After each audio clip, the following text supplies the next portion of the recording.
Hello and welcome all back to Election Time News America. Today is Monday, October 13th, 2025. And today we're going to be looking into the complicated 2026 United States House. We're going to be breaking down all of the new maps that are likely to pass, looking over the House races and including all the more competitive ones, 103 in total, and also breaking down the redistricting war.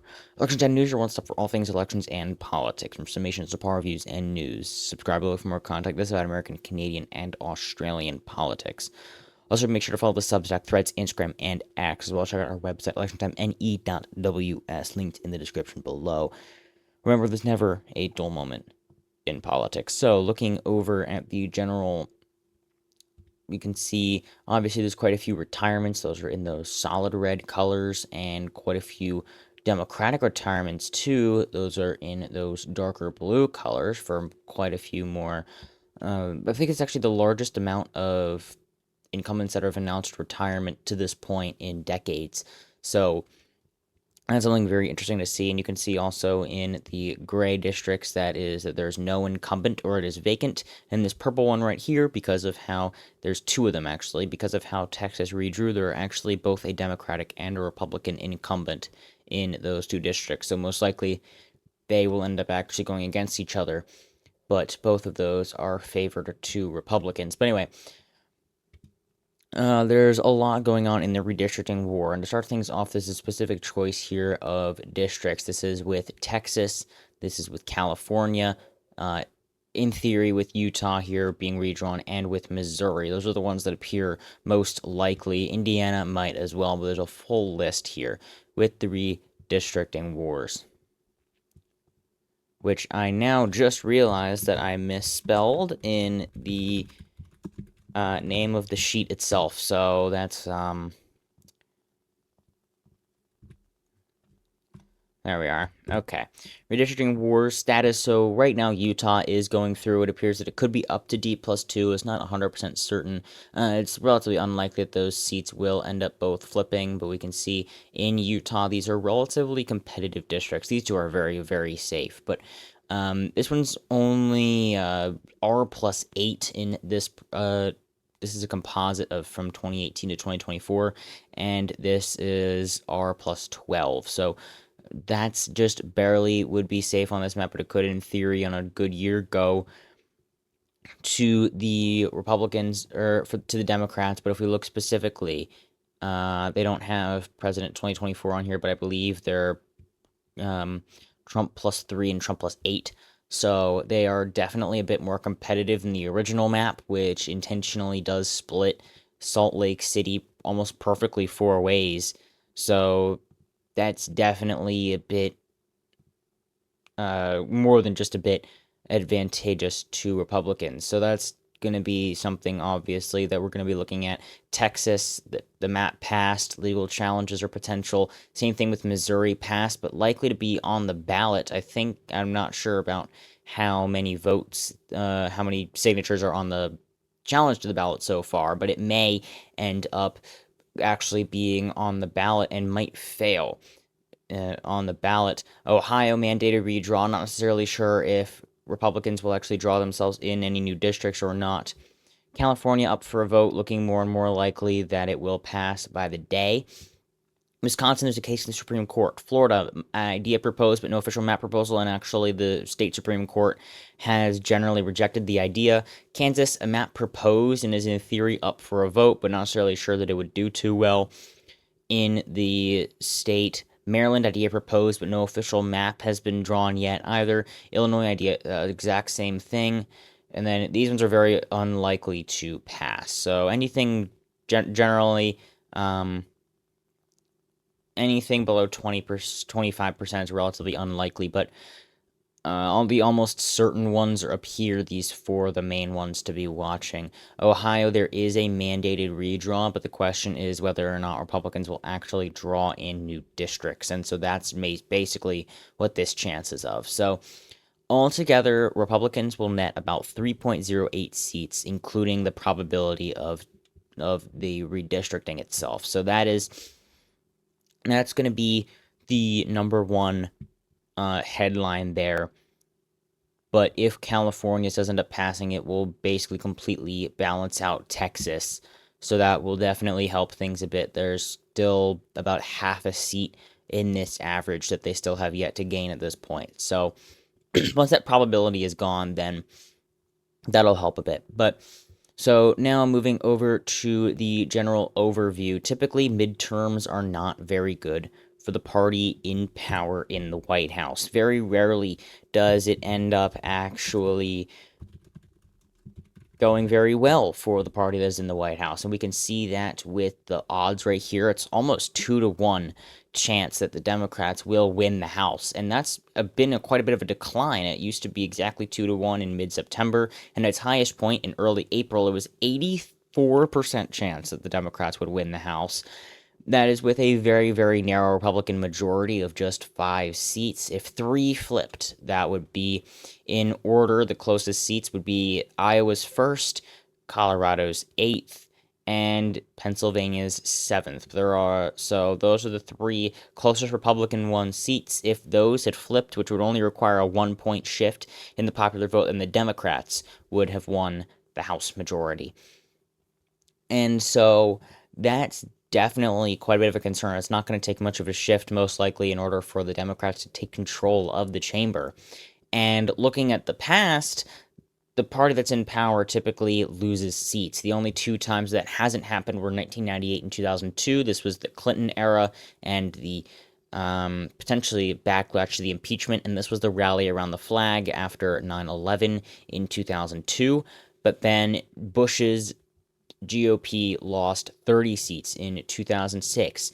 In 2010, Obama's Democrats lost 63 seats in 2010, 13 more against Obama in 2014, 41 against Trump in 2018, and then 10 against Biden in 2022. The Senate is a bit more varied, obviously, but it somewhat still follows that pattern, more or less. You can see it generally does go against the party that's in power, but it is a bit more varied just based on its cycling.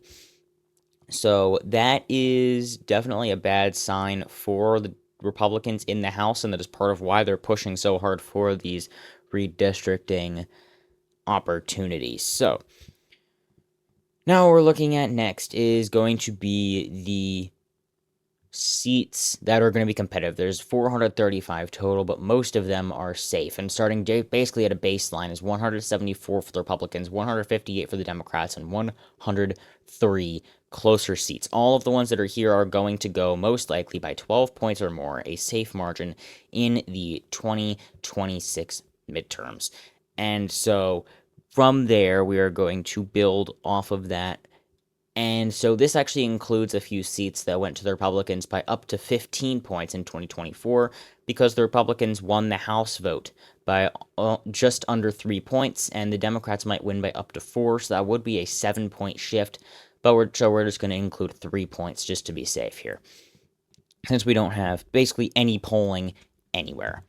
So to start things off, we're going to go up in the northeast and work our way down the south up here into the Midwest, then over to the plains, then the northeast, then the northwest, and then the southwest to finish it off in the state of Alaska. So up in Maine to start things off, Jared Golden's seat. He's actually having a primary challenge, which honestly isn't a very smart move. But Matthew Dunlap, the state auditor and former Secretary of State of the state of Maine, is in fact actually challenging Jared Golden. He's a very centrist and potentially center-right candidate. He's a Democrat. He is able to win and cross-support in this district, the 2nd district, and Maine does split its electoral votes, and this same district in 2024 went to Trump by 9, yet Jared Golden still won by half a point. So that's 9.5 points of split ticket voting there. He's relatively strong in that regard, and he actually flipped the seat back in 2018 by a point against Palaquin, who had done very well. He actually outperformed Trump in 2016 by a very, very, very slim amount. I'm pretty sure that he basically won by 9 here. Yep, 9. So he actually outperformed Trump by 0.6 of a point, which makes sense as an incumbent. In 2014 is actually when he flipped the seat by 5. So that was an incumbent there, but he did lose re-election in 2018 and then did his best in 2020 just worse than that in 2022, and then in this red wave of 2024, he won by just over half a point. He's honestly definitely favored here, potentially by a lean margin or so. At this point in time, if we look down at the pure number here by the just the PVI, the Cook PVI plus, I can't find it for some reason. There's only 2 districts, so it's pretty small, but should there we are. Maine second should be minus 1.9. So just a bit more than expected here for the overperformance of Jared Golden. Very strong candidate. Next is going to be in New Hampshire's first. This is where Chris Pappas is from, but he is retiring from this seat to run for the Senate. He is likely to win that there, but in the meantime, this seat is probably going to end up being by just under 6 points. That's going to be a lean margin. Maggie Goodlander probably going to overperform a bit in the thing that she basically won by 5.96% in 2024. So that's going to be a bit better than she did more recently. Connecticut, this is an interesting one in Connecticut's 5th district. It was expected to be very competitive in 2024 at some points, even with Logan actually expected to win, but then Hayes ended up pulling it out by almost 7. So honestly, this is potentially up to a safe seat at this point. We're just going to have it likely for right now before we get any real idea about the general national environment, even though it is right now only D+2 according to RCP, which has actually been contracting by a good bit. It was up to 3.5 in the end of September, so it has started to collapse since that point in time. And of course, this actually does matter a good bit, as this is generally what we saw. He's actually doing a bit worse than he did, just about a point or so since his last term. But we're looking up in the Northeast especially. It's going to be very red as far as approval rating goes, so that's going to potentially affect things a bit. Next is going to be the state of New York. There's actually quite a few competitive races here. I mean, that I'm counting 6. To start things off on the Long Island seat of New York's first, Lotto won by 10.4%, which is now likely since we changed the margins to 12.62, according to those polls that we did on our social medias. Make sure to follow those so you can get involved. Lotto won by 10.4%. So this is going to be a bit of actually a bit of a left trending seat. If we look at the trajectory, it actually voted 0.6% to the left from where it did in 2022, which is actually quite surprising considering the national environment in and of itself, but probably still going to end up winning by a likely margin. Definitely going to be below 10%, which is going to be interesting to see. These two, there's not much trajectory on the central New York region, except it is going to be a bit lower, so potentially might end up getting to about likely, but just to be conservative right now, we're going to put him as lean. Mike Lawler is a serial overperformer in his district. Kamala Harris won that district, I believe, by about half a percentage point, which is actually quite a bit less than Biden did. But still, we're looking at New York's 17th. So right here, you can see it, war rating of 3.8%. Cook PVI is -1, so that means that Harris should have won by about 2 points. But anyway, 2.2% based on just the pure PVI and war, but he has overperformed time and time again. I wouldn't be surprised if he pulls out another win. I believe that he was able to take the seat in 2022. Yep, when they redrew it. They redrew it again for 2024, but left his seat mostly intact, and he did very well. I think that Lawler probably is going to end up doing relatively well here, and will probably be able to pull out another win. Up in the northern part of the state, Mannion potentially being able to break that safe margin. Not entirely sure how strong it'll end up doing in upstate New York, though. And Riley, because upstate New York was relatively okay. Down in the southern region is really what suffered in 2022. And New York's 19th, Riley probably being able to potentially get right around 5 percentage points. New Jersey, they actually have quite a few competitive seats, but not by much, just barely over double digits here. Gottheimer probably going to be able to pull out a safe margin this time around. And then also looking at the race where we have Powell in the 9th district here, probably going to be able to get over a 6-point margin. Not an incumbent in 2024, so it's an open seat, so that definitely was going to hurt a bit. Cheryl obviously has left already, but that's going to be the 11th district here. Going to be a safe margin, just something to note there. Keene is a relatively strong overperformer, probably going to be about a lean margin, just around 2 points or so. Wouldn't be surprised if he ends up winning again. I mean, flipped it in 2022 by 3 points, and then actually won by 5.5 in 2024. Relatively strong overperformer. And look at New Jersey's third, 8.5 points for Conway. This is probably going to end up being by just over double digits at this point, but still not necessarily a strong showing in of itself. So next up is going to be the Appalachia region. This is going to be all of these are going to definitely depend on how well each chunk is doing for each other. So the Appalachia region is just going to basically be down the mountains here. So starting up in Pennsylvania in the 8th district. This was one of the two that flipped in 2024 for the Republicans. Brejen, they actually do have a somewhat competitive. I'm going to put this one tentatively as a flip now. This is because there's actually there's no polling obviously right now, but it wouldn't be much, 1.6% to flip it. There's going to now be the incumbency advantage against them though, but they have, I believe, the mayor of Scranton on the Democratic side. That's going to be where a lot of that Democratic turnout's going to have to be from. Also from the central region over here in that's Northampton County, also Monroe County, both of which did flip for Donald Trump. So and it's going to be a bit of an interesting thing to see in going into this. It's going to be a very watched race. Also, the same thing in Pennsylvania 7th, though we don't have any strong candidates there. McKenzie, not necessarily known as a strong candidate, but there's no real strong challenger on the Democratic side as of right now. So I will keep that one in the Republican column. That will be actually a bit closer. Fitzpatrick's going to win by definitely less than a 12-point margin, but he continues to surprise everybody. Even in 2018, that's actually when he won his seat. It was redrawn from this in the 2016 map. The Pennsylvania Supreme Court struck it down as unfair and unjust. So then Pennsylvania's first district was drawn there, and Fitzpatrick actually flipped it against Fitzpatrick, well, I mean, he did have it in 2016 in that region, but he actually was able to hold on by 2.5 points even in 2018. So I wouldn't be surprised if he does manage to hold on yet again. Then going to the 10th district, Perry is likely to lose. This is a very left-trending district. You have some of the only left-trending counties in the entire state over here. Left-trending is compared to the state as a whole, but so that's going to definitely be an interesting one to see if Perry can manage to hold on. But he did perform much worse. 2020 maps are redrawn. 2022, 7.7%, and then all the way down to 1.3. Even though the state environment was only 2 points better for Democrats, so that's definitely going to be probably a very easy pickup for the Democrats here. DeLuzio probably going to win by over double digits this cycle. Moving down to Maryland, we can see that this was potentially going to be a somewhat competitive district, but then it got more Democratic friendly as the cycle went on. It's a bit more of a fair map now.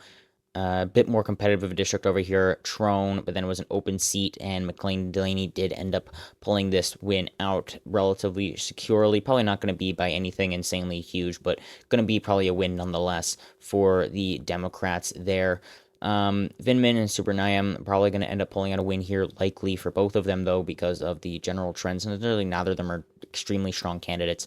Kiggins is going to be a bit of a concerning seat there. It was redrawn to include some of these more swingy regions. It used to just be the outer Tri-City region over here, but now it includes more of the swingy areas of the suburbs. So as those continue to trend left, and probably will move against Donald Trump like we saw in 2018, which is actually when this seat flipped blue in the first place, from being safe red in 2016, then potentially end up with a flip here. This is going to be a very interesting one to see how the suburbs, especially in Virginia, which continue to move to the left, will do. Whitman's going to definitely win by less than 12 points here, making that a likely margin, but probably going to be close to around 9 points at the end of the night. Depends on how well he ends up doing in general. I mean, he won by 13 and then by 12.8, essentially unmoving. And I mean, the popular vote in the state didn't really change at all. Every single district basically voted the exact same, except that went down to 4.6, but that was because of a lack of incumbency. So McGuire's probably going to win by just under 15 as well. Depends on, the general national environment, but that was a lack of incumbency, so it depends on which one ends up being stronger. Going down to North Carolina, this is going to be an interesting one. Obviously, Davis was originally going to run for the Senate, but then Roy Cooper jumped into the race. He decided to drop out. He's going to probably run for re-election. Probably going to win by a lean margin unless his district does end up getting drawn out, which is relatively unlikely at this point. But It is absolutely possible. And Edwards is probably going to win by under 12 points just because of the national environment, but still probably not going to be anything close to competitive, probably around a 2022 margin or so in that district. Then moving down to South Carolina, the only one that's really close to competitive is Nancy Mace district, which isn't necessarily going to be that competitive. It's just because of the national environment and the fact that she's retiring, which is I think the point out there. It might be a bit closer, but it's probably going to be right around 12 points either way. Then we go down to Georgia, which is going to be the second district. Bishop only won by 12.7%. It's probably going to be a lot stronger in a bluer year such as that, as 2026 is likely to be. In Florida, we have quite a few interesting districts. All three of these in the Miami region are somewhat close. I think that potentially they could end up getting a safe or likely rating there, potentially being able to move up a bit, but 9.9 necessarily as strong. The southern Miami region is definitely a bit stronger for Democrats. Going to have to see some pushback in the correct in the blue direction in order to have Democrats win that. Soto probably going to end up winning by a safe margin there. Mills is probably going to win by a pretty close to a safe margin. I mean, even in 2022, that was a flip by 17. So actually underperformed by quite a bit. But you look at that Democratic vote went up by quite a bit. Interestingly enough, from 2022 to 2024, it went up by 2%. So that's something interesting to see there. But Bean by 14.5 might end up being a likely margin at the end of the night. Lee, almost certainly going to be a likely margin, but probably not going to be anything competitive. And then Luna in the 13th district definitely says some more controversial things online, but probably not going to end up really changing the race up too much in that. Figures wasn't an incumbent, did flip this district after the Supreme Court required a VRA redrawing here to include a more black populist district. So that's going to probably end up being an incumbency status there. So it's going to be safe.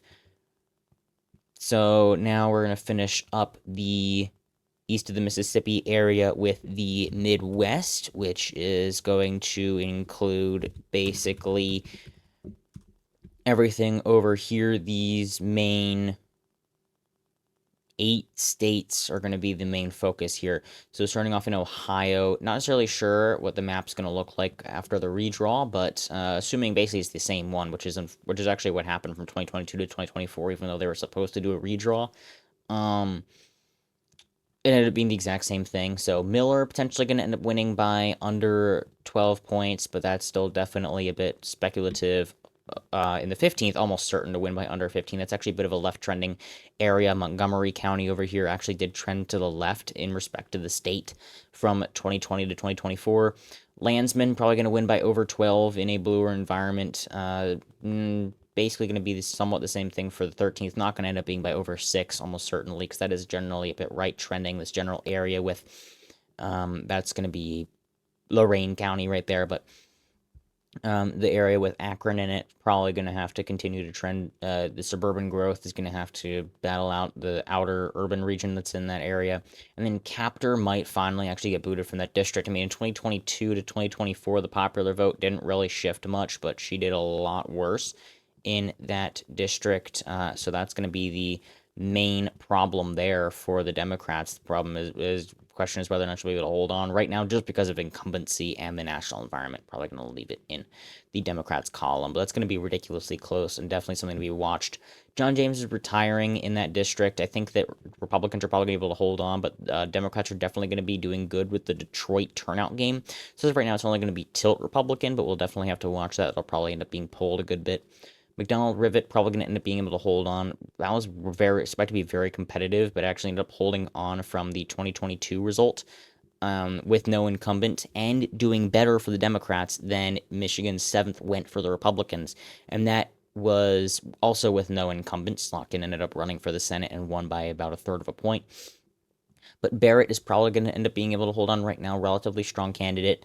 Just going to put in the tilt column for this moment. Huizenga probably going to end up winning by another likely margin there. Probably a bit closer, though. And Scholten probably will end up winning by a safe margin if it's going to be a more Democratic-friendly environment like we saw in 2022. That was a 3-point better environment for the Democrats than 2024 was. Moving over to the neighbor Wisconsin, Stale, probably going to end up winning by another likely margin, probably not going to be under 6 points. Definitely going to be sub 12, almost certainly. This is a very interesting region because you actually have Kenosha County, I believe, down here is a little bit right trending, but then you have Racine and the other outer areas are left trending around central Milwaukee. Wade is probably going to end up winning by just under 12. These suburbs are going to have stronger Democratic turnout in a more Democratic favorable year, probably like we saw in Wisconsin in just earlier this year on April 1st. The Interestingly enough, actually, the liberal judge actually won these three counties. I'm blanking on her name right now though, but and then obviously the main race is going to be Wisconsin's third district. Van Orden probably going to be going down, continues to win by narrow margins. And as of right now, Democrats are going to be slightly favored there.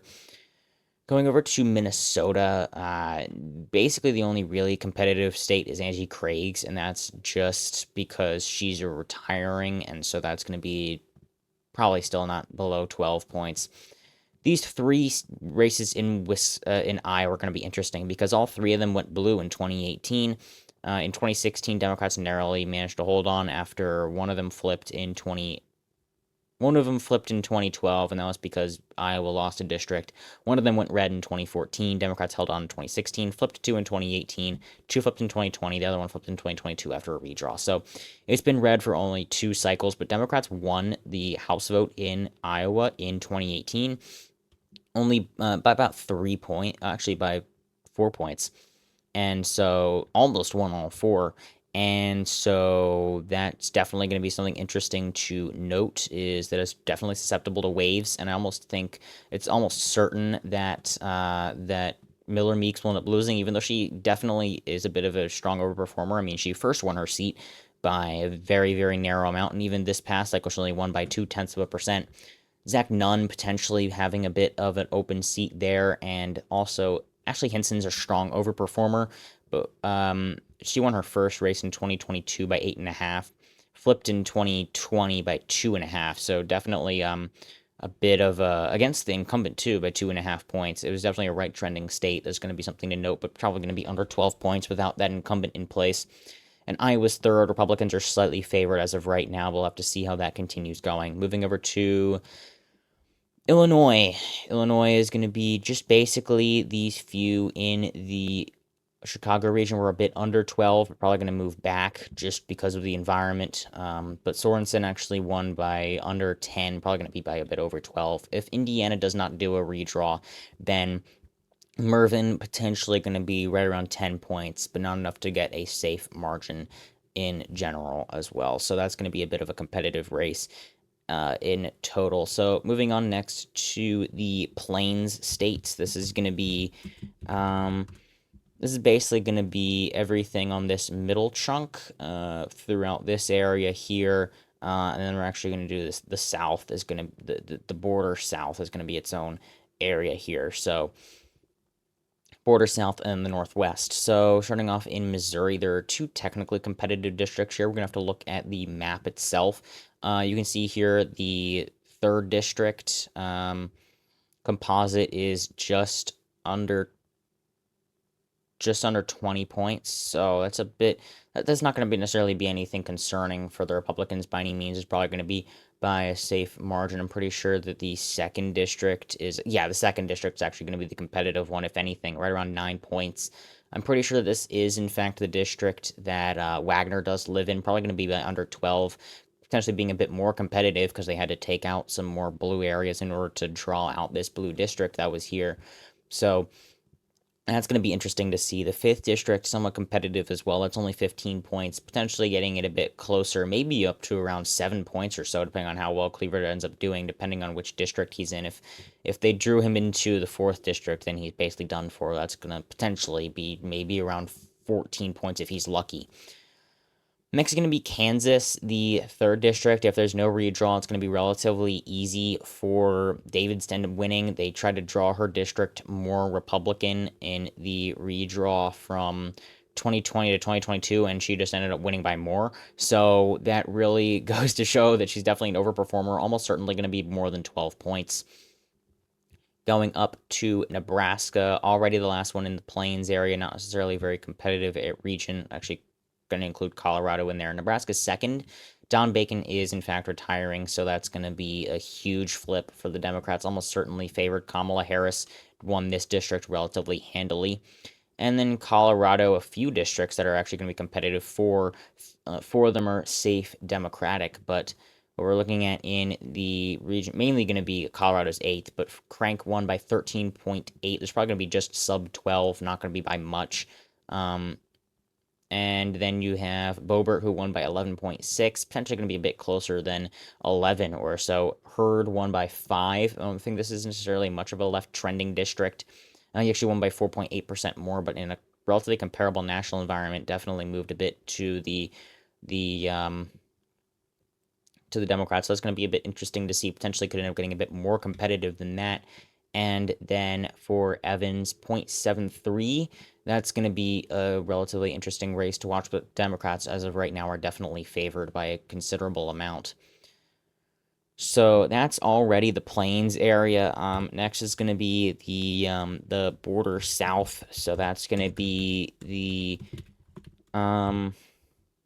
and it's going to start off in Texas with the redraw. There's a few districts that are technically susceptible to a flip.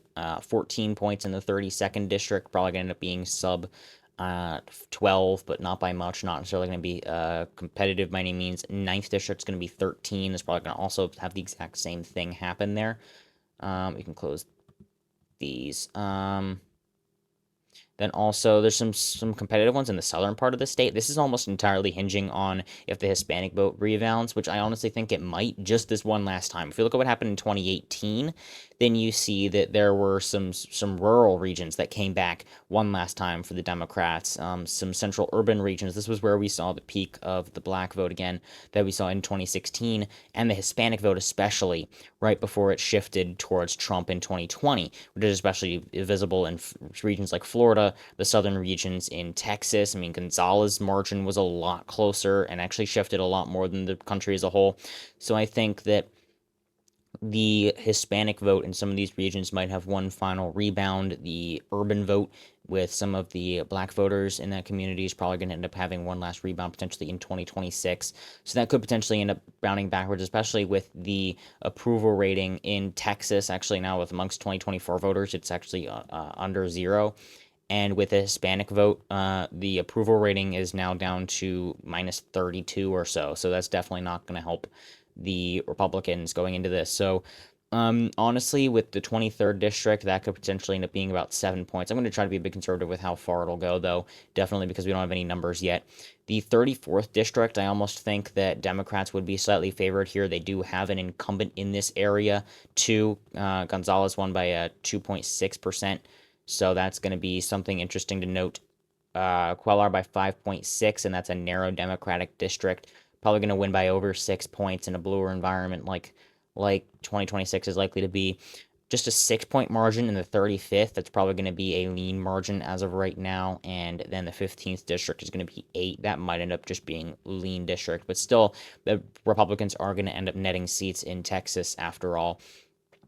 These two are sub 15 in the state of New Mexico. Both those are likely going to end up being safe margins in 2026. The main one to look at is going to be the 2nd district, which was redrawn after Republicans won it in for quite a while.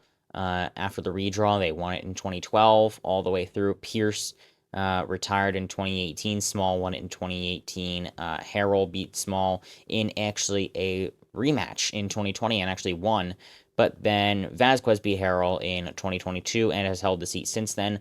Potentially might actually end up being over a 6-point margin, which is going to be the blowest that New Mexico's been in a while. And then we come up to Arizona, which is going to be a bit of a competitive race, set of races here in Arizona. Ciscomani is going to probably end up winning this race relatively narrowly. Seems to be a relatively strong overperformer. I think this is a bit of a left trending district, though. But from 2022 to 2024, the Democrats actually did a lot better in the state of Arizona, yet actually Ciscomani did better, so that's potentially a sign that Ciscomani is definitely a strong performer there. Crane potentially going sub 6 points, but I don't think it's going to be necessarily a seat that the Republicans should be concerned about. Hamadeh probably going to go sub 12 just based on the national environment. Stanton Probably going to end up doing even better than, obviously better than a 7.3 point margin. If we look at 2022, though, it actually won by 12, so could potentially end up doing closer to about that margin or so. Not sure if it's going to be 10 or more or 12 or more or what. And then looking into Schweikert's seat, Schweikert's retiring here, so that's going to definitely end up being a concern, especially considering the fact that he only won by 3.8. It's a left trending seat, so right now that's going to be in the Democrats' favor. So then also in this region, honestly, I'm going to have squeeze in the the state of Nevada, which is somewhat in the south though, so that's going to be in there. Nevada's first is all three of these for the Democrats are probably going to be likely seats, except for maybe the third district. So it's probably going to be close to about how they were in the 2024 election for the most part. And then we're going to go into Utah, which really isn't the south. We're just going to do the border south area. Utah, these two competitive districts that we went over, that's going to be a bit interesting to see. But as of right now, Republicans are definitely a bit favored in them. And so that's going to be interesting to see what candidates we end up getting. And then finally in California, quite a few interesting districts here. This is going to be the main battle if the Democrats end up winning the race like they're expected to. So right up in the north to start off the first district, that's 11 points, probably going to be over 12, especially with incumbents 13. You're probably going to end up having a likely race there, relatively strong performance for the Democrats at that point. 13th and the 22nd are probably going to be just barely likely margins going into the race. 21st district, that's D plus 9, potentially end up being a safe margin. Gonna have to definitely watch that one though. Zooming into Los Angeles, you have Gray's district, which is actually relatively unchanged. Strong overperformer, probably going to end up winning by more than 6. Narrowly flipped that district in 2024. As you can see in that's actually Tran. Gray is up here. Tran flipped that district by 0.2% in 2024. Going into the 47th district, that's going to be right here. Scrolled way too far. It's going to be probably an 8-point margin, probably a solid likely. Most of the other ones are just going to be likely districts. 48th, though, is probably going to be lean for the Democrats, though not quite as blue as the rest. And then finally, the 25th district, 9-point margin could potentially end up being safe on election day, which means the Democrats have now taken the lead to 16. They only need 2 left, and that's including quite a few that they already hold in the Northwest, which is going to be the final region here to finish off. So that's going to be the final area. To start off in Montana, we have Montana's first district, which is going to be the Zinke. That was expected to be relatively competitive, but then Zinke ended up winning by a lot. 2022, we only won by 3. So as of right now, I think it's probably going to be a bit on the higher end, probably about 5 points or so, but probably still going to end up winning by a not a poor amount by any means. In Oregon, these are somewhat competitive, probably going to be closer to about 10 points, but still going to be likely margins, and that's going to be 218 for the Democrats. Bynum probably going to win by a stronger amount, close to about 5 points, maybe break 6 on a good night for the Democrats, depends on the national environment, as again, I'm going to say again and again. The 8th district in Washington. This is somewhat not really very competitive, potentially being up to 12. This is a bit of the Seattle suburbs.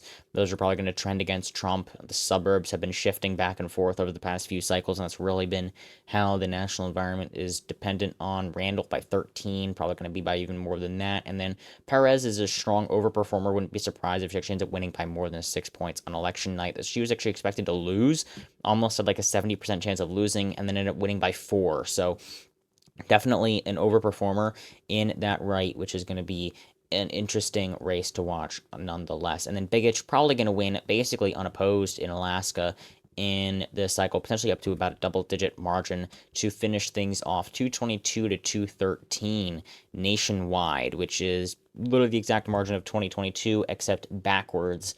So 222 to 213. That's a 9-seat margin. Democrats in favor. Things potentially narrowing up then with Indiana. That would be 1 less there. Potentially losing 3 in Florida. So 1 in North Carolina, if you end up actually knocking those out, then you can see that, it goes down to 217, which actually means that they would lose the House majority. So the House majority is still absolutely on the line at this point, and so it definitely matters on whether or not the courts end up holding up in these states or whether or not they go through. And that's not even including the one out of Kansas, potentially the one out of Nebraska that could end up getting drawn out. So it is still somewhat up in the air, and there's a few left, but you can always check up on this sheet. Definitely, that is linked on our website. That is obviously linked down below, and we'll also link it down below separately. So thank you all so much for watching. Make sure to go and vote. I know it's a while away, but it's already coming here quickly. We're almost halfway between 2024 and 2026. So thank you again so much for watching, and have a fantastic rest of your day.